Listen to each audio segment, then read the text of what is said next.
All right, all right, all right. Good morning, good afternoon, good evening, wherever you may be. Welcome back. You have reached the Team Armstrong YouTube channel where we talk about real estate. If this is your first time here, I am Blair Armstrong of Team Armstrong Coldwell Banker. I am a global luxury specialist in the world of residential real estate located in beautiful Coachella Valley, which right now it's nice and balmy, about 110 degrees outside. I'm sure it's really warm where you're at too. On my right, possibly your left, depending on how you're watching this, is a very good friend of mine, colleague, and collaborator, if you may, Sean LaRue of Sean LaRue Home Loans, located today in Arizona. How are you doing, my friend? I'm doing awesome. Moving, shaking, and loan making, baby. Yeah, I love it. How is your world? It's been a crazy time for everybody, especially obviously in the residential real estate. Obviously, really hard in the mortgage world. Rates are too high. I really loved the 2.75% a couple of years ago. Why can't I get that? Because we kind of forgot about that not too long ago. 11% was a really good rate. So, how are you holding up? I'm doing good, and it seems like we've had a shot in the arm in the last week or two.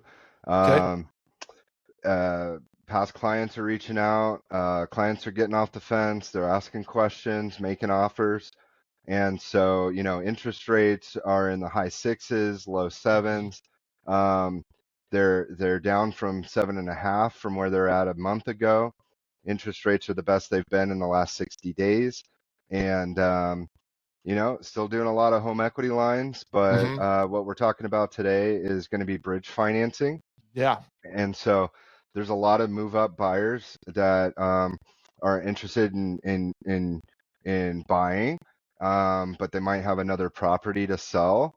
And Mhm. it's just kind of finding that balance so that they don't have to go contingent and they can move on with their life and get the other one ready to sell and staged, but they need to move out of it in order to sell it quickly. So Mhm. um, really awesome, man. I'm excited to be here. Thanks for having me on again. Yeah. And my job is really finding custom tailored loan solutions. And so rates are rates, and I've been talking about how over the next few months this might be the perfect time in order to kind of make an aggressive offer and do some really cool things. Marry the house, date the rate. These payments might be temporary at these higher rates. Mhm. And so, there's all different kinds of options in order to keep moving forward. Absolutely. That's actually how you and I really met a couple of years ago, probably right around 2020, if I remember correctly.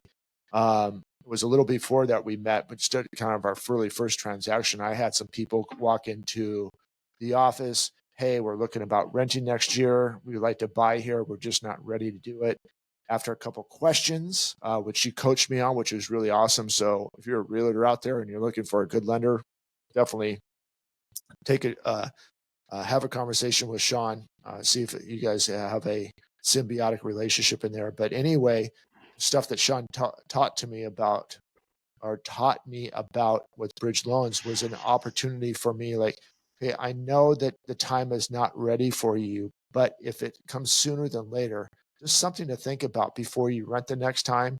These are kind of from our seasonal people that are looking to transition, especially in this world of Palm Desert. There's an opportunity if you have a lot of equity in your home that you can pull that equity out and use it as a down payment. That in turn, I sent them, yeah, I just don't know, da da da da. It went away. 2 days later, they come back to my office. Hey, tell me again about that bridge loan. Yeah. We found a couple of houses that we really like that we would like to pull the trigger on now. Boom, boom, boom. We actually went through two or three of them. Um, and here they are. And so that was uh, Pam and Bob Munson. I don't know if you remember them. Yeah. Yeah. Yeah. So Yeah. anyway, that was kind of cool. But so let's get into this. I think it's a big thing. People don't really know that opportunity. I do get a lot of those. Again, this is kind of going to be not only for our buyers, our seller buyers, but also for real estate agents that may be new coming into this world. Yes, I'm a real estate agent. There's plenty of fish There's plenty of houses out there. So if you have a client, let's get this real estate bought up before someone from a different country buys this real estate. That's another onion. Right. But but anyway, so I have this person, they want to buy down here. They unfortunately have to sell their house to buy this house. How can they use their existing real estate to and leverage that to get into a house if they want to buy something here? Or realistically, Sean, I mean, since you're in 40 different states, anywhere. Yeah, I think the classic example is the snowbird that is about to retire. Maybe they Mhm. have their house paid off, um, and you know they're going to own their property outright. Maybe they're downsizing, but they're not quite ready to make the move, but they want to start enjoying that lifestyle. And so there's a bunch of different ways to skin the cat per se, and you know there's normal bridge financing, there's private money. You can plan on having the loan for a short period of time, and so it really just depends on, you know, is it an equity question? Is it a qualifying question? Because we also see, you know, people who are, you know, maybe not qualifying per tax returns, but they've got good cash flow. There's about 3 or 4 different ways to bridge that gap, even for a temporary solution for anywhere from 6 months to 12 months. And so that's what we're going to be talking about a little bit today. Okay. Um, Now, the classic example is one where you know you're not going to have the property you're currently living in for very long. You Okay. want to buy a new one, and then once you buy it and close, you're going to move into it, and then you're going to sell your other one. And the biggest issue, I just got off the phone with another client just before we started this, and their main concern was, well, that's going to require me to make, you know, 2 payments on 2 properties until it sells, right? Well, yes, absolutely. Um, and that's part of the qualifying concern is making those payments. But there's the first way of looking at this is with the guaranteed backup contract. And so, from a qualifying standpoint, the bank will actually allow you to not count that monthly mortgage payment against your debt to income ratios Okay. if you have a qualified buyer who's waived their contingencies and they're ready to close. So there's a bank out there that gives you a bona fide contract on the departing residence, the one you want to sell, allowing underwriting to exclude the debt, while allowing, you know, the buyer to retain the freedom and flexibility to maximize their sales price up to 120 days after their purchase closes. So you have 4 months essentially to exercise this contract. You can have this bank actually buy your property from you. Mhm. You know, it'll be listed on the market. You can try to get a better price, but hey, everything sells at the right price, Mhm. right? So the underwriter will exclude the mortgage from your debt to income ratios. Now, you'll still have to make that monthly payment. So if you have reserves, you know, you're going to be dipping into that until the property sells. But this is a great way, instead of waiting for a buyer, and waiting for you to get your sales price, that you can actually, you know, put this in motion, close on the new property. And that's one type of doing the bridge. Yeah, and I think that's such a big deal, right? And a lot of people will hear there's a lot of things that you just said in that a lot of people, well, I heard about a bridge loan, but I think that's a big thing too, is like I have double payments. Right. Knowing that there's a little bit of flexibility in there to kind of help alleviate it a little bit is kind of a nice thing. And I know that that's always a hold up here. We're going to rent for one more year. We're going to rent for one more year. I'm not ready yet. Da, da, da. And one thing that I'll say, especially with this real estate here in the Coachella Valley, we're a little bit sheltered, and I guess it depends on where you're looking at. We're a little bit sheltered from these decreases. Now, if the house is priced right, then it's going to move right away. We're still expecting anywhere from a 1 to 3% increase on home prices this year. So, when's the best time to buy a house? When the yesterday. new one, Or yeah. yesterday, right? It was like, I can't believe it was, it was here and now it's here. And you go through that. If you want to be a little, if there's some stuff out there that you think that you could be a little bit aggressive on, especially those are the houses that uh, that probably are going to need a little TLC, some blood, sweat, and tears. Those are some opportunities in there. But again, not feeling like I have to wait to next year or 2 years from now.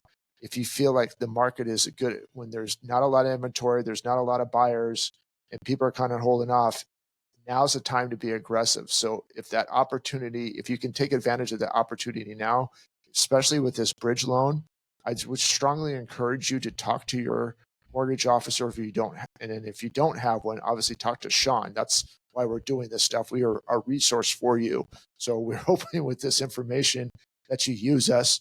We're not a monetary podcast. We're a resource for to give you different ideas. We've talked about VA loans. We've talked about FHA loans. Today, we're talking about bridge loans. So anyway, um, I just, I know that's a big hurdle for someone and there's a lot to unpack there. So there's a little bit of an education process with these bridge loans. What are some of the big things that you hear when someone's entertaining that idea of like, hey, I've heard about this bridge loan, but what should I do next? Right. Well, you really need to nail down the type of the bridge loan because in this last scenario, it does require a minimum of 5% down of the new sale price. Okay. So if your home's currently free and clear, you do have to come out of pocket with 5% down on the new sale price in order to do this. So we know you're tapping your equity and you're only going to have the loan for a short period of time, but you still have to put a little bit of money down in order to make everything kind of work. So that's one of the big points in this scenario. Now, in another scenario, and saying I lost you. through private money, leveraging all of the equity, and I'm working on another one of those right now, and they're looking to purchase the property for like 600,000, and they're downsizing, and they they're moving out of a property that's worth like $1 million, but most of his money is tied up in retirement accounts, which create a taxable event. So it doesn't really make sense to liquidate retirement to qualify for another loan when he's only going to have the loan for, less than 6 months. And so Okay. that's the other really great thing is most banks will require you to make 6 monthly payments in order to get the best terms. But it really doesn't matter what that rate is because you're not going to have that loan super long term. In most of these cases, you have a bunch of equity. It's a short-term bridge for anywhere from 30 days to 90 days, and it really doesn't matter what that rate is. We just need to be conscientious of some of those expenses. I think I went on a tangent. Circle me back here. No, no, I think I would circle you back for a little bit. So, okay, the bridge loan you said lasts for 6 months. The bridge loan is in place for any time that you don't plan on having a loan for more than 6 months. So what's great is there's no early payoff penalty, and these programs do have slightly higher interest rates and fees, but you're basically paying to make your situation a lot more convenient, to buy you the time to market and sell the property you're trying to sell, and you can wait to get the price you want instead of selling it at a discounted rate and go contingent on your purchase. Basically, a contingent offer is one where you're wrapping up the offer on the property you want to buy, but you can't close on it until you find the buyer that wants to buy the property that you're trying to sell. I think it too is one question that I would obviously we're in a little bit different market. Sometimes it's taking a little bit longer to sell a house right now. Is make sure that you're talking to the person you have listing your house wherever state that you're in, if you're pulling a bridge loan, and make sure that it's priced right, right? Yeah, Because right. that could be, I mean, we could have this for 2 or 3 months and like my house is not selling, you've made an offer, you've got an accepted offer on a house, you're using the equity for this stuff. Now you might have two house payments now, right? I mean, for a long time, it could be that way. So this is a chance for you to be aggressive. I think this is more of a let's look read between the lines. This is a chance for you to be aggressive on a house that you want to let you can't wait on.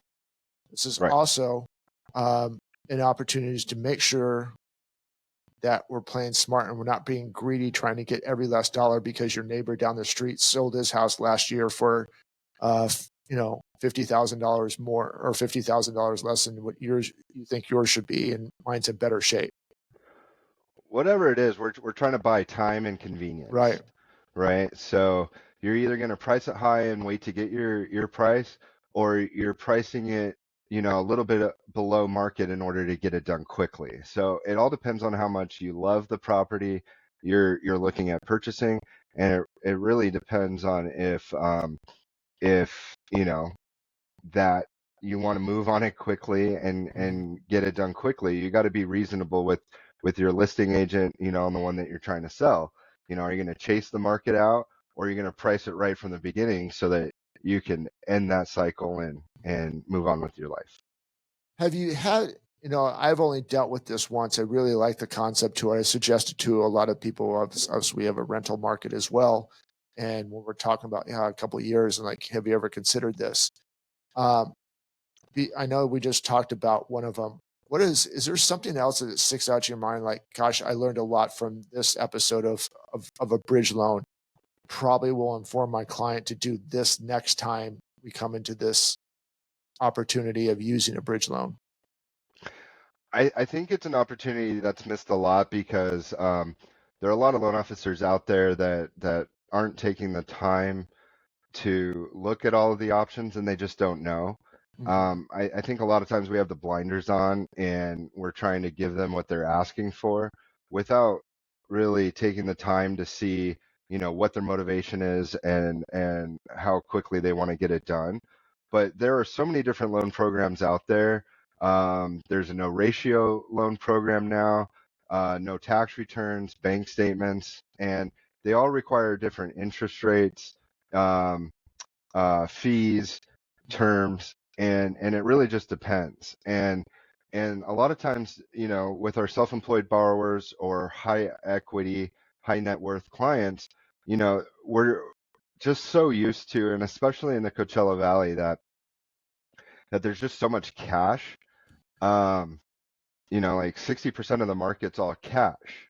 And in this scenario for bridge financing, cash is great, but the whole point of this is to not go contingent, and you don't have to wait to get your cash from the sale of the other property. So as far as like, what I've heard or what I've learned is that there's just a bunch of different ways to get it done. Mhm. And it's about having those conversations and taking the time to really understand what you're trying to accomplish and think outside of the box. And I again thinking about the outside the box with sticking on the bridge loan stuff. Is there an avenue? Hey, I like this bridge loan opportunity. Can we go down this path without pulling the full trigger on that? Can you kind of give some idea of?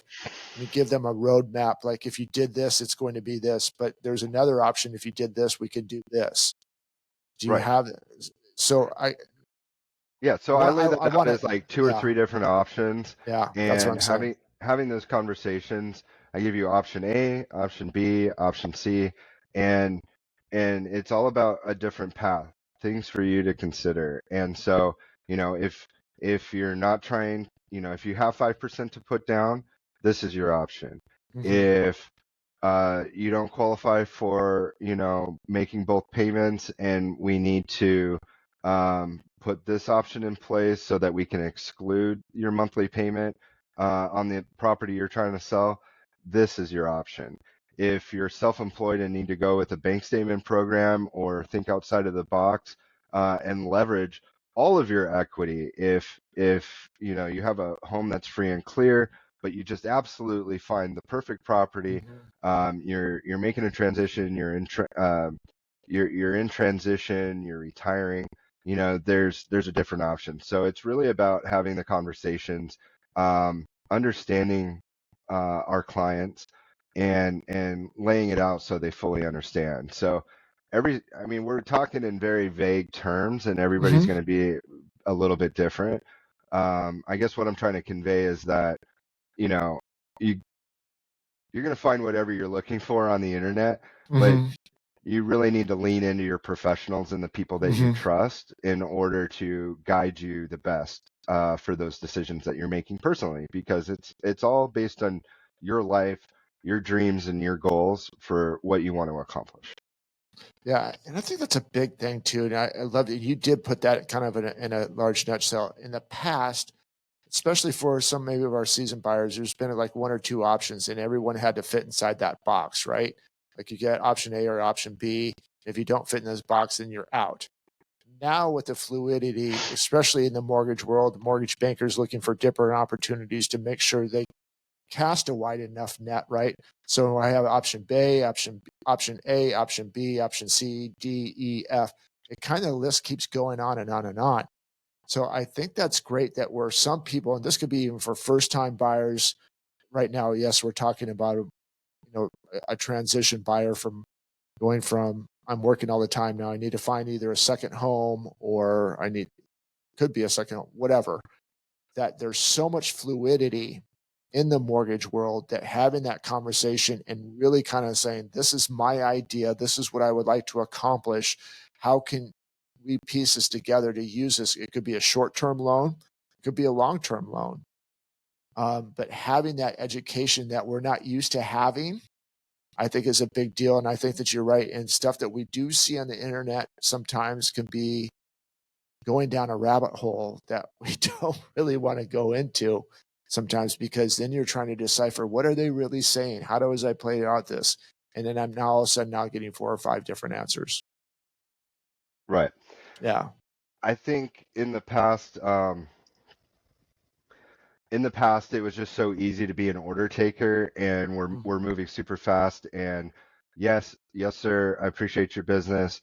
You want a 3% interest rate? Okay, here it is.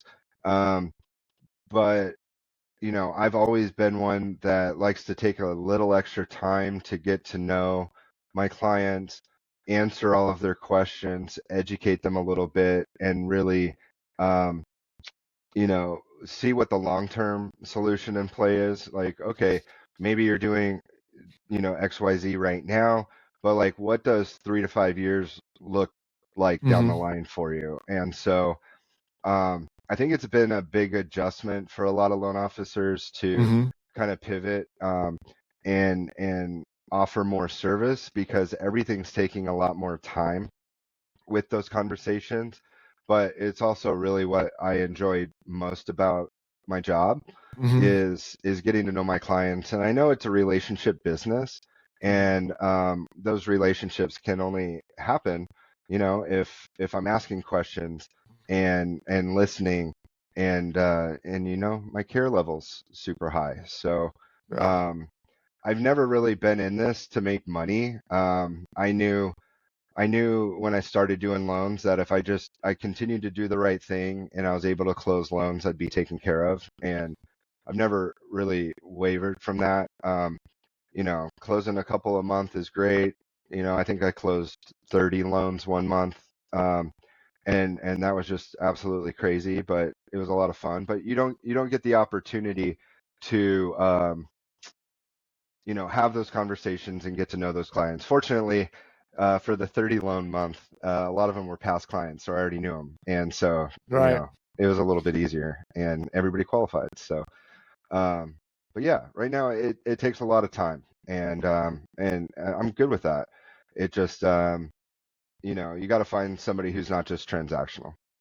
Yeah, and I think we're getting into that season right now. This, everyone kind of jumped on that post-COVID plan. I'm going to become a mortgage officer. I'm going to become a real estate agent, and houses are flying off the shelf. I don't have to do anything. I have to put enter a couple of different things, and my contracts are automatically filled out. We are definitely feeling that right now. We like to be relational too. I think business in general, um, people want to know that what their money's going to, that they're getting something out of it. And that's where you come into what you said is being relational, be educational. It may be 2, 3, 4, 5 years before the person pulls a trigger on something. Some of them may be transactional. Listen, man, this is what we're doing. This is how I want it done. I want to be done in 15 days, ready, set, go, and do that. You're going to have those.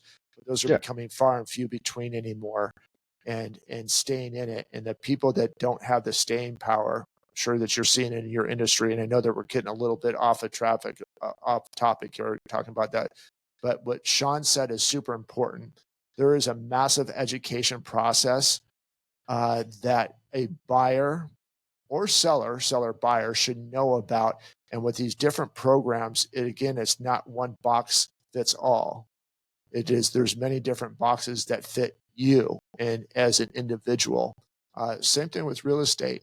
So definitely start looking in those questions that has said, if you don't have a relationship with a mortgage officer, get one. If you don't know who to turn to, there's one sitting right in front of you. How long have you been in the business now? Since 2005, almost 20 years. Okay. So a little bit of history, especially in this market of anywhere from super low end to extreme high end, right? I mean, we're kind of the petri dish of everything in between. As a great melding pot of real estate. And again, being knowledgeable in 40 different states, it's another big plus. So don't matter where you're at when you're watching this, if you have questions, Sean could go ahead and answer this for him. This is not an advertisement, just saying is here's a resource for you, because most of us don't have that opportunity to have a relationship with them to start that conversation now. This is what I'm thinking about. Maybe it's not for you. Maybe it's for a friend. Maybe it's for a relative. Maybe it's for your son or daughter. Don't know. But at least we can start this process out there, because they're definitely not teaching this in school anytime soon. Right? Yeah, home X out. Yeah. Home, it's gone. Yeah.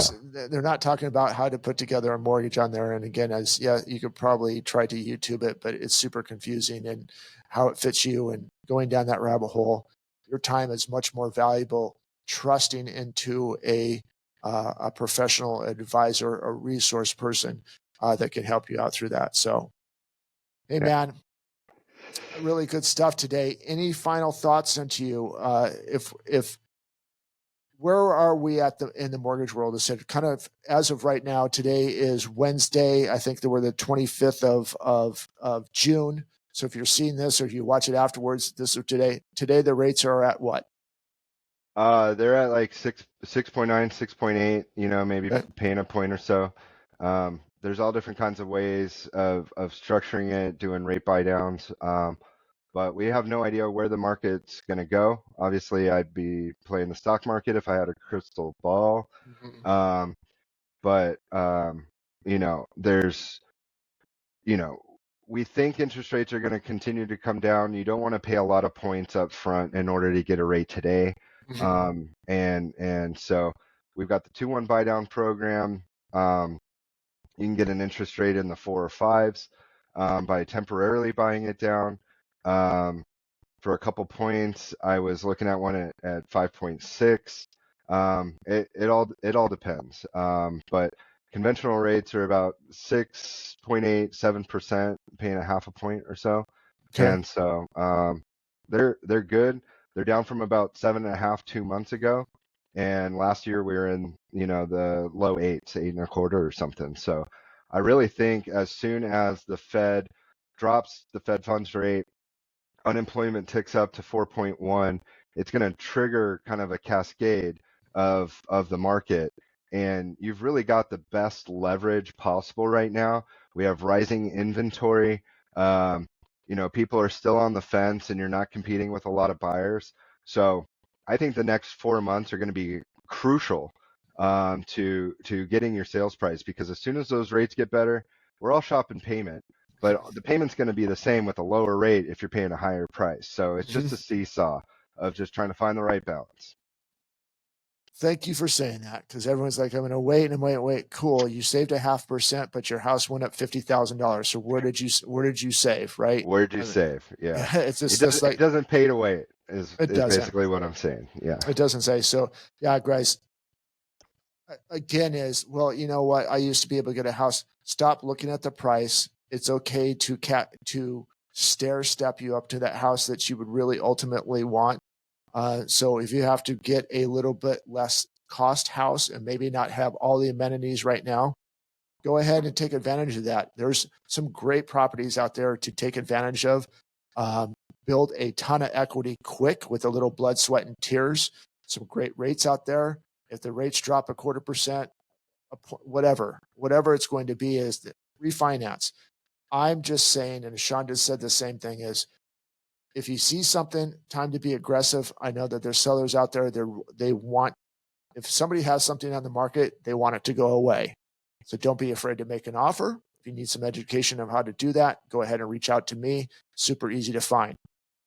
If you're going to be in that loan market world, this is for anybody. So if you're a cash buyer, I know that you know people that are looking to buy a house and they're going to use a loan.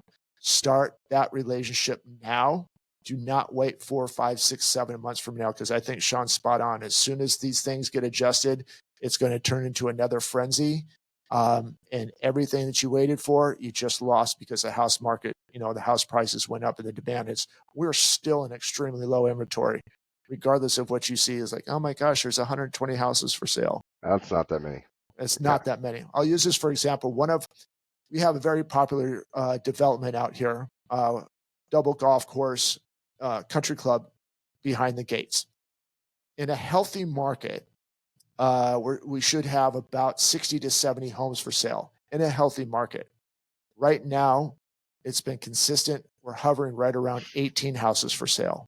So that just goes to show you that if anything adjusts their demand on that, those prices are going to go from here to here, because now you want me and you have to buy me. So don't wait. Start those conversations with either me or definitely Sean if you're going to be in that mortgage world. So thank you so much for your insight on these bridge loans. Thank you so much for your insight on FHA, VA loans. We're going to touch on something next week, but appreciate you being here, man. And thank you for all You your too, time man. and all your education. So, Always good to see your face. all right. You as well, even though we're a couple 100 miles away. Yeah. All right, guys, that's it for this week. We really appreciate you. If you haven't done so yet, you can go to Sean LaRue Loans, correct? SeanLoans.com to fill out a loan application, or SeanLaRueHomeLoans.com to get more information on my website. Okay. And YouTube channel. Sean LaRue Home Loans. So you can check out all the information. And I'm really pumping out a lot of information on TikTok at Sean LaRue Home Loans on TikTok. Okay. And on his channel, on his YouTube channel, my YouTube channel, not only do we want you to subscribe, but hit that notification bell.